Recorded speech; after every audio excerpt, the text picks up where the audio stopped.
তোমাদের ক্লাস থ্রির উইন্সের পার্ট 2 এর পেজ নম্বর 113 একটা গল্প আছে, একটা সুইট স্টোরি আছে এখানে।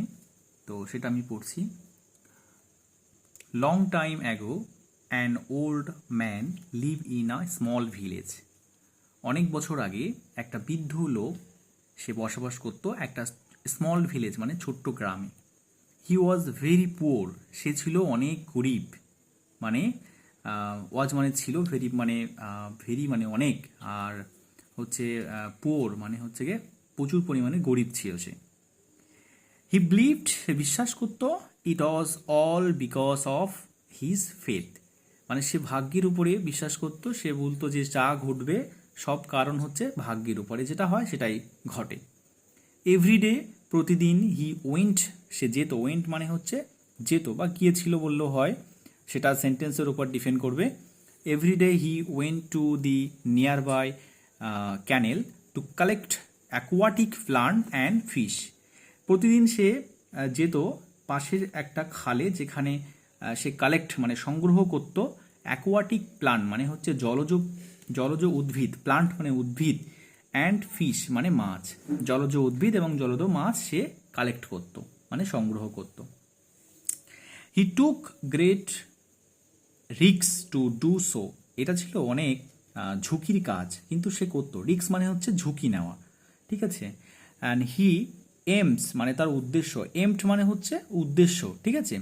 টু সেল মানে বিক্রি করতো, হিজ ডেইলি মানে প্রতিদিন, catch at the nearby market, সে তার পাশের গ্রামের মার্কেটে সে প্রতিদিন সেগুলো ধরতো এবং বিক্রি করত।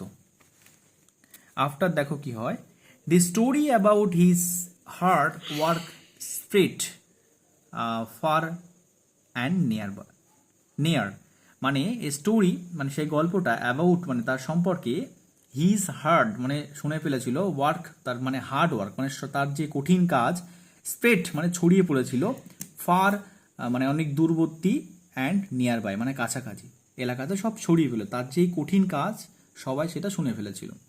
The king and his young princess overhead মানে রাজা এবং রানীও শুনে ফেলেছিল।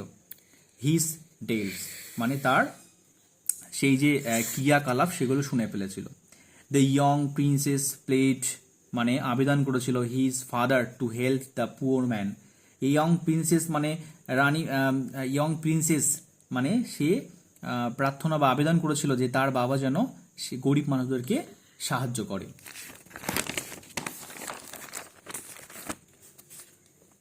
The king was intelligent enough and made a plant মানে কিং মানে রাজা ছিল, ইন্টেলিজেন্ট মানে খুবই বুদ্ধিমান, ওকে, অ্যান্ড যথেষ্ট পরিমাণে বুদ্ধিমান ছিল, এনাফ মানে যথেষ্ট পরিমাণ, ওকে, অ্যান্ড মেড মানে তৈরি করতো, এ প্ল্যান মানে একটা বুদ্ধি তৈরি করেছিল, ঠিক আছে, যেটাকে আমরা প্ল্যানকে আমরা পরিকল্পনা বলতে পারি। কি বলতে পারি? পরিকল্পনা।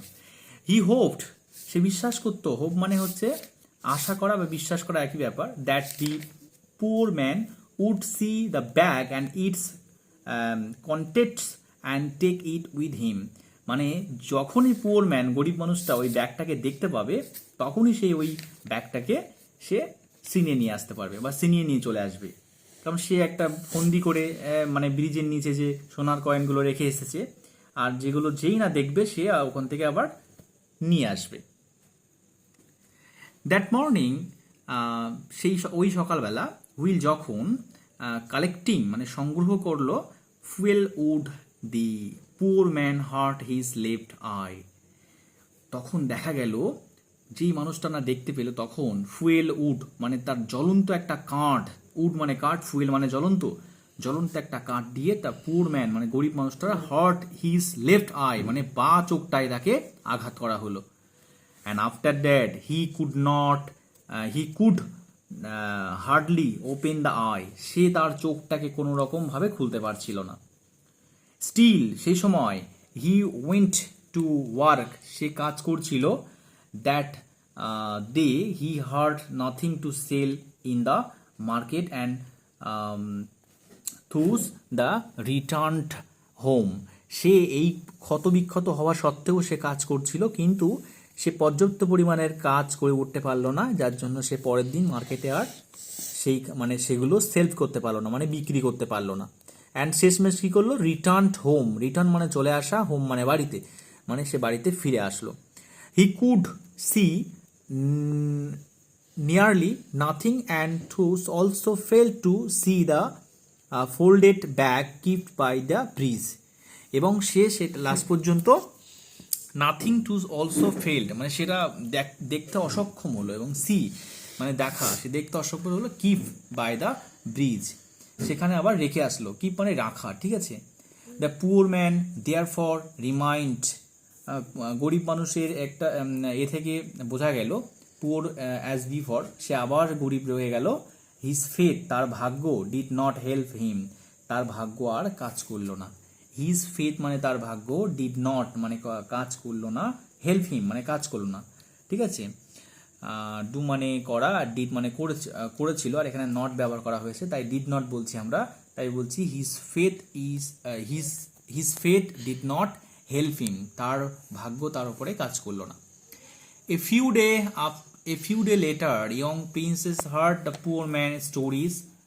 Ill luck মানে হচ্ছে গিয়ে মন্দ ভাগ্য কথা সেই প্রিন্সেস আবার শুনতে পেল, মানে ইয়াঙ্গার যে প্রিন্সেস ছিল সে ওই কথাটা শুনতে পেল যে তার যে ভাগ্য সেরকমই রয়ে গেল, তার ভাগ্য আর পরিবর্তন হলো না। হি আন্ডারস্টুড সে বুঝতে পেরেছিল, দ্যাট এক্সটার্নাল হেল্প, এক্সটার্নাল বলতে বাহিরের দিক থেকে মানুষ সাহায্য করলে, হেল্প মানে সাহায্য করলে, ক্যান নট ব্রিং মানে আনা, আর ক্যান নট মানে কখনোই নয়, সাকসেস টু এনিওয়ান মানে এক্সটার্নাল দিয়ে কেউ সাহায্য করলে কখনো সাকসেস ফিরে আসে না। বিকাম